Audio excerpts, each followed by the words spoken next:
On est prêt à dessiner des cylindres, mais encore là, pas nécessairement avec des points de fuite. Juste pour le fun, on va encore, si on regarde les règles qu'on a vues tantôt, ce qui veut dire que plus qu'on s'éloigne, l'ouverture a tendance à ouvrir. La perspective n'a pas besoin d'être parfaite ni d'être là. Ça va faire l'effet tout seul. Puis là, on va se pratiquer à faire des formes cylindriques. Puis on va regarder un peu qu'est-ce qui se passe quand les diamètres changent, toutes ces petites affaires-là. Donc, si on regarde, je me dessine une ellipse. On se rappelle qu'au centre de ça, j'ai mon axe mineur. Puis si je veux construire un objet qui est concentrique,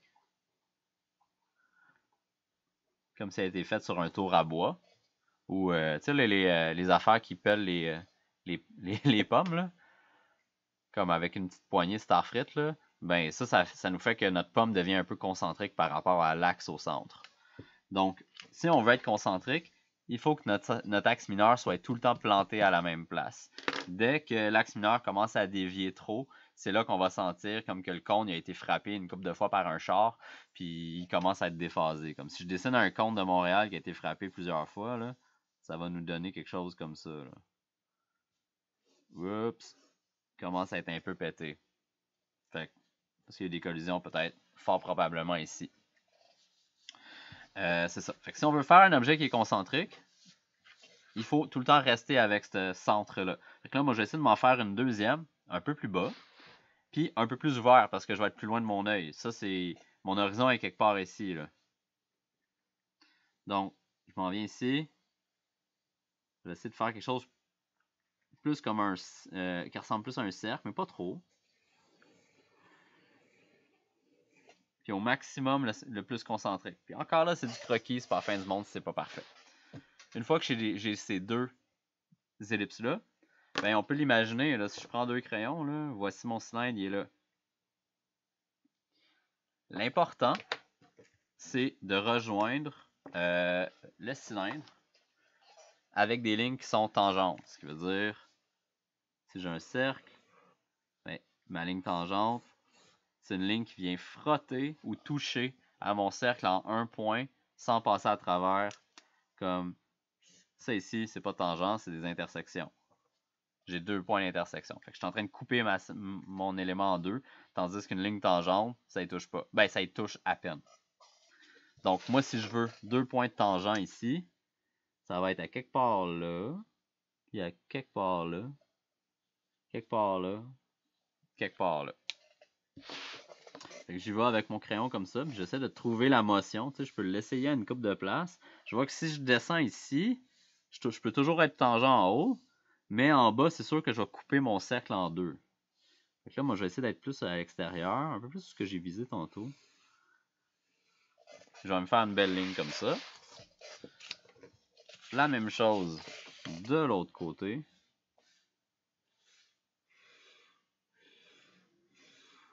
Comme ça. Tout ce qui va me rester à faire. Pour compléter mon cylindre. C'est juste d'aller redessiner les lignes à l'arrière. Un petit peu plus foncé pour aller chercher du contraste. Mais vous voyez que j'ai pas nécessairement besoin d'aller chercher mon immense Sharpie pour aller donner plus de contraste parce que j'ai tellement pas beaucoup de lignes de construction dans ce dessin-là. J'ai la ligne à l'avant là, puis j'ai celle-là. Puis ici, elle mérite d'être visible parce que c'est une arête visible.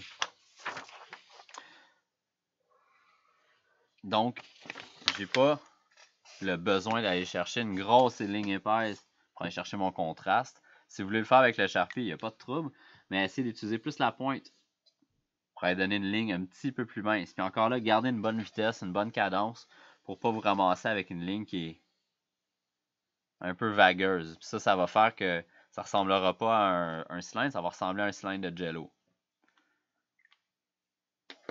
Donc, il faut toujours respecter cette tangence-là, peu importe ce qui arrive. Ouais. La ligne qui est là, ça représente un peu, si je reprends cet exemple-là ici, ça représente la dernière ligne visible. À peu près ici. voyez le rôle, le orange? C'est ça, cette ligne-là. Fait que là, si jamais dans un autre sens, on voit un petit peu moins bien, là, mais comme c'est ici, là. Ma ligne orange, c'est vraiment ça qui vient relier mes deux. Puis on le voit que c'est toujours tangent. C'est super important. Comme ça ici. Et voilà. Fait que c'est vraiment ça qu'on dessine. C'est vraiment la dernière ligne visible avant que ça devienne la face cachée du cylindre. Ouais, c'est ça. Fait que ça, c'est bon. Puis là, après ça, on peut commencer à faire un petit peu plus de fioriture. On peut commencer à faire varier les diamètres. Parce que là, on travaillait pas mal avec les mêmes diamètres. Fait que là, on va se dire, je me refais un autre cylindre. Comme ça ici. Là, mon papier lève. Je peux me faire un axe mineur comme ça ici. Puis là, en bas, je vais mettre vraiment plus bas.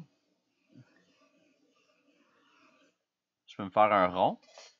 Puis en haut ici, je vais me faire un autre ellipse, mais plus petit, puis quand même assez rapproché. Il va y avoir un genre d'enchevêtrement un petit peu. Fait que pour ça, moi, généralement, ce que je fais, c'est que je vais chercher ma rondeur, un peu comme un copy-paste dans Illustrator, là. Fait que là, je vais faire CTRL-C ici, là.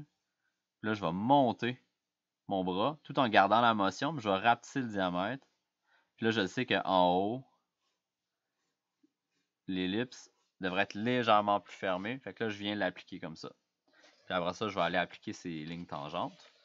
Mais là, il faut que je regarde, c'est quoi ma ligne qui est la plus, qui est vraiment tangente entre les deux.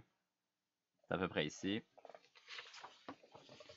Là, ici, il faut que je choisisse. Est-ce que c'est celle-là? Est-ce que c'est celle-là? Moi, j'ai l'impression que c'est plus celle d'intérieur. Comme ça ici. Puis, à l'extérieur, ici, comme ça. Et voilà.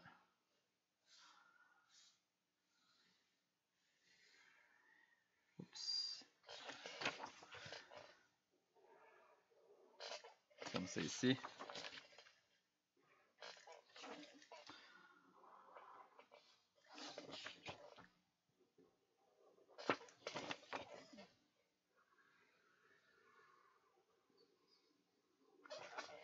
Et voilà. Puis ici, vu que c'est une ligne qui est encore visible, je peux juste aller la mettre un petit peu plus foncée pour que celle-là, elle a l'air un petit peu plus d'une ligne de construction. Puis que mon axe mineur aussi, encore là, ait l'air un peu plus d'une ligne de construction.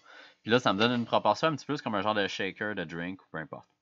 Si on veut aider le lecteur à voir nos formes, puis voir la transition entre toutes les surfaces, parce que là, on a une surface plane. Surface plane, on a un chanfrein plat. Puis ici, on a une section qui est encore là conique. Mais je peux encore faire mon petit truc de ligne de section qu'on a appris la semaine passée. Fait que je commence à l'extérieur de l'objet, je passe à moitié comme ça ici. Je ressors à peu près avec la même proportion de mon ellipse en haut, ici. Puis après ça, je peux descendre jusqu'en bas pour lui dire vraiment c'est ça qui se passe. Je peux faire exactement la même affaire sur mon cylindre que j'ai fait ici. C'est un peu tough des fois de couper l'objet au début au centre. C'est pour ça qu'il faut se pratiquer. Comme ça ici. Puis là, on voit vraiment qu'on comprend super bien qu'est-ce qui se passe dans l'objet. J'ai-tu de la place pour en faire un autre? Ouais, je peux le faire. Ouais, ok. Non, je vais le faire sur mon page.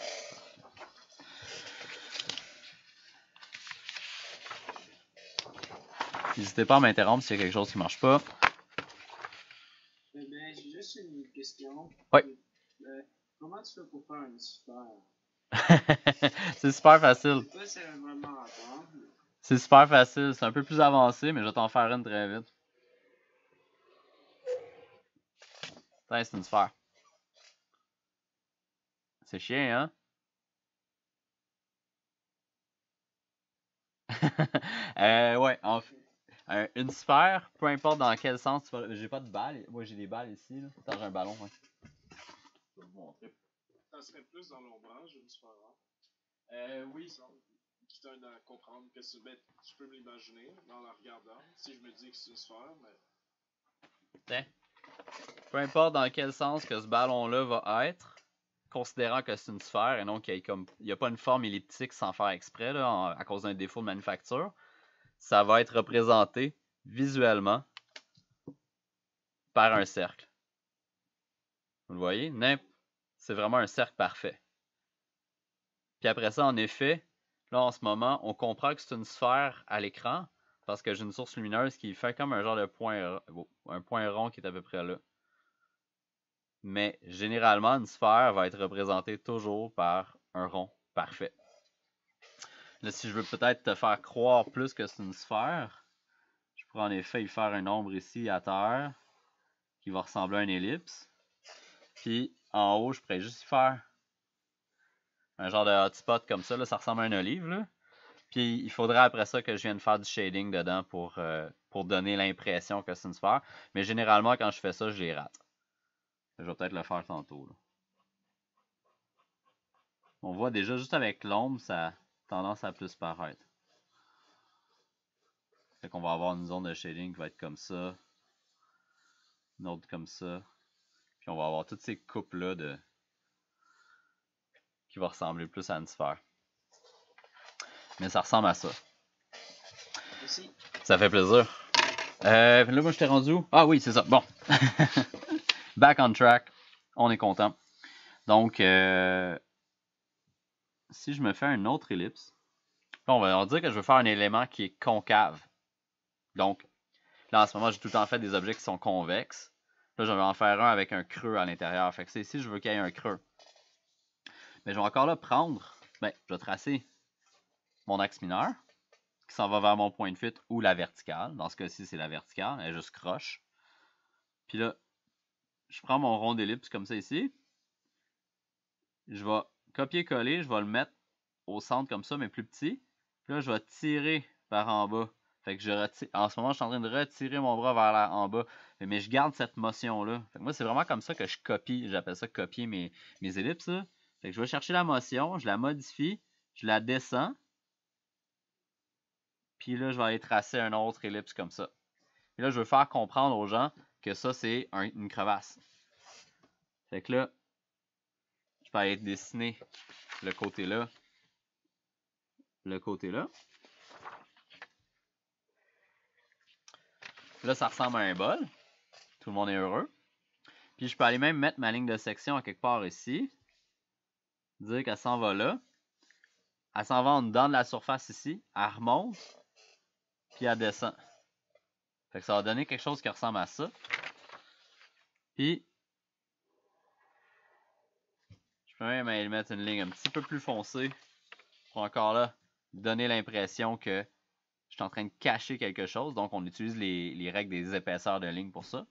Puis, on est rendu avec un bol. On peut même charrier, mais ça, c'est un bout qu'on n'a pas encore vu. Je pourrais étirer cette ligne-là vers un point de fuite. Y donner une épaisseur. Comme ça. Je mets deux petits ronds là, puis on est rendu avec un wok. Fait qu'on est rendu avec un concept de batterie de cuisine. Puis là, je peux même mettre des petits points comme ça ici. Parce que c'est la technologie de Rock. Qu'on voit à la télévision. Pour vrai, ça va bien, ces affaires-là. Je ne suis pas payé par eux, par contre. Puis, comme ça ici. Puis on peut même mettre le petit logo Ricardo ici. Puis on est rendu avec un concept Ricardo. Avec 5-6 lignes. C'est le fun. Moi, j'aime ça, ce bout-là. Comme ça ici. Je me fais une belle petite vignette à l'arrière parce que c'est à la mode. Puis, je vais venir juste redoubler.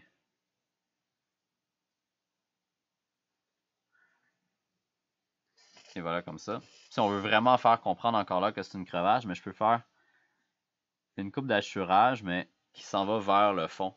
Comme ça ici. Vous allez comprendre. De même. Fait que là, ça donne encore là l'impression que ça vient vers la crevasse. C'est bien ça? C'est normal que la poignée, c'est pas nécessairement simple. On va le voir un peu plus tard. Et voilà, comme ça. Puis, dans la même longueur d'onde, même longueur d'idée, excusez-moi, si je me fais un autre cylindre,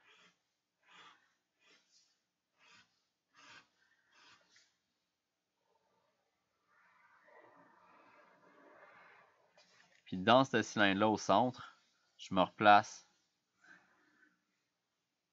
une ellipse un peu plus petite à l'intérieur. Qu'est-ce que j'ai dessiné ici? Est-ce que j'ai dessiné une puck de hockey avec un collant ou je dessinais une puck de hockey avec un trou dedans?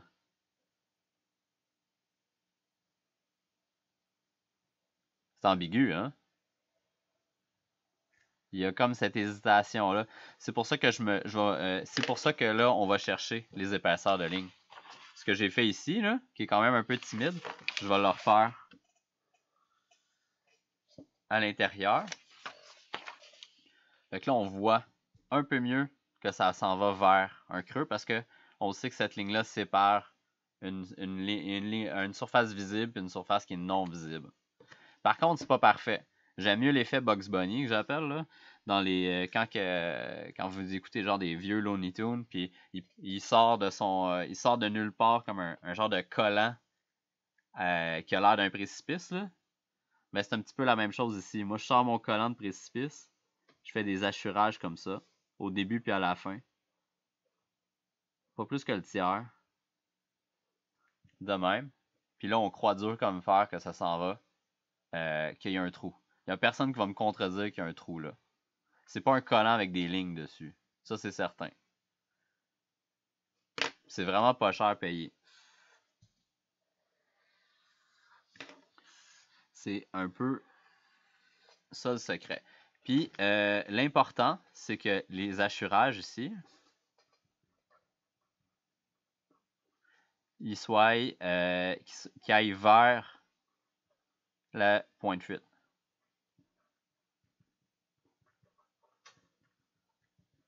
Ou qui suit l'axe mineur. Ou parallèle à l'axe mineur. Oups, mine. Comme ça ici. Donc, mon axe mineur est ici. Je m'en vais de même. Fait que maintenant, on est capable de dire « Ok, ça c'est cool, ça s'en va en crevasse. » Par contre, tracer cette ligne-là, c'est un peu l'enfer. Je vais vous donner mon truc. C'est pas le meilleur truc au monde, puis ça prend un peu de pratique. Mais si je dessine cette ellipse-là, puis j'aimerais ça que l'arrière soit en trait gras, puis l'avant, je la laisse comme ça. Le meilleur truc, c'est encore là de tracer la ligne comme ça. Allez-y avec une bonne vitesse. Puis ce qu'on va vouloir faire, c'est on tourne, puis ici, on va venir faire atterrir le crayon, on trace, puis on le ressort en le levant. Fait qu'on n'essaye pas de faire, on va dire si je m'en fais une deuxième, là. Puis je sais, c'est tough, là. Pour vrai, ça m'a pris un bout à le pogner, ça aussi, là. Je veux pas arriver et faire comme, de même. Je veux pas dessiner un C, je veux faire un crochet qui a tendance à relever, comme ça ici. Fait que là, c'est là qu'il va y avoir un peu plus de finesse dans votre ellipse. Fait que là, si j'essaie de le tracer ici, ça va me donner comme ça. Fait que ça va vraiment me donner une forme un peu plus en crochet, qui va être beaucoup plus agréable. Puis ça fait que on va être capable d'en faire une à l'intérieur, une à l'extérieur, comme qui arrive souvent. Ça sera pas trop mélangeant. Fait qu'on voit comme c'est une puck avec... C'est comme un tout petit anneau, là, un peu. C'est ce que je suis en train de dessiner. Fait que ça, c'est vraiment... Ça va prendre un peu de pratique, là, mais on va y venir. Puis ça, on va l'intégrer aussi, ces genres de lignes-là, dans notre échauffement. Comme ça ici. Là, je vais arrêter cette vidéo-là.